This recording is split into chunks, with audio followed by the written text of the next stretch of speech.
ইমাম আবু হানিফা রহমতুল্লাহ আলাইহির কাছে সংরক্ষণে ছিল 6 লক্ষ হাদিস। এর মধ্যে 3 লক্ষ হাদিস তিনি লিখিতভাবে সংরক্ষণ করেছিলেন, আরো 3 লক্ষ হাদিস তার মুখস্থ ছিল। ইমাম বুখারীর কত হাদিস মুখস্থ ছিল? 3 লক্ষ। বর্তমান দুনিয়ার কোন লামাযাবি, কোন লামাযাবির বাবা, কোন লামাযাবির দাদা, কোন লামাযাবির ফরদাদা, কোন লামাযাবির লক্কর দাদা, কোন লামাযাবির 14 গোষ্ঠীরও 3 লক্ষ হাদিস মুখস্থ নাই। ইমাম বুখারীর কত লক্ষ হাদিস মুখস্থ ছিল?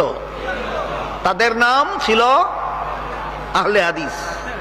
বর্তমান দুনিয়ার কোন লামাযাবির বাপদাদা 14 গোষ্ঠীরও 1 লক্ষ হাদিসও মুখস্থ নাই।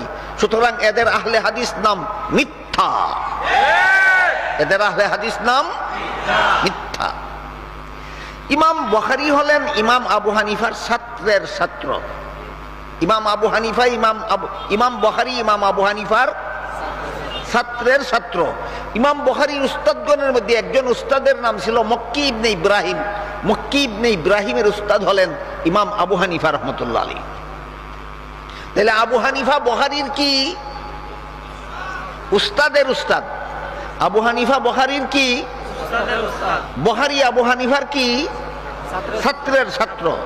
ছাত্রের ছাত্র 3 লক্ষ হাদিস মুখস্থ জানতো, তাহলে উস্তাদের উস্তাদ এর থেকে কম জানতো। আপনাদের বিবেক কি বলে? ছাত্রর ছাত্র জানতো 3 লক্ষ হাদিস মুখস্থ, আর তার উস্তাদের উস্তাদ জানতো তার চেয়ে কম। ইমাম আবু হানিফা রহমতুল্লাহ আলাইহি বলেন, আমি 5 লক্ষ হাদিস থেকে বাছাই করে 5টা হাদিস তার সারমর্ম বের করেছি। এই একটা উক্তির দ্বারা প্রমাণ হয় ইমাম আবু হানিফা কমপক্ষে 5 লক্ষ হাদিস মুখস্থ জানতেন। উস্তাদের উস্তাদে জানতো 5 লক্ষ হাদিস মুখস্থ, তার ছাত্রের ছাত্রই জানতো 3 লক্ষ হাদিস মুখস্থ। লামাযাবিদের 14 গোষ্ঠী মিলাইয়াও 1000 হাদিসও মুখস্থ নাই। এবার বলুন আপনারা আহলে হাদিস কারা? তারা ছিলেন আহলে হাদিস। কথা বুঝলেন কিনা? তখনকার আহলে হাদিস এর অর্থ ছিল হাদিস চর্চাকারী। তখনকার আহলে হাদিসের অর্থ ছিল হাদিস চর্চাকারী। বুঝেছেন হাদিস চর্চার পদ্ধতি?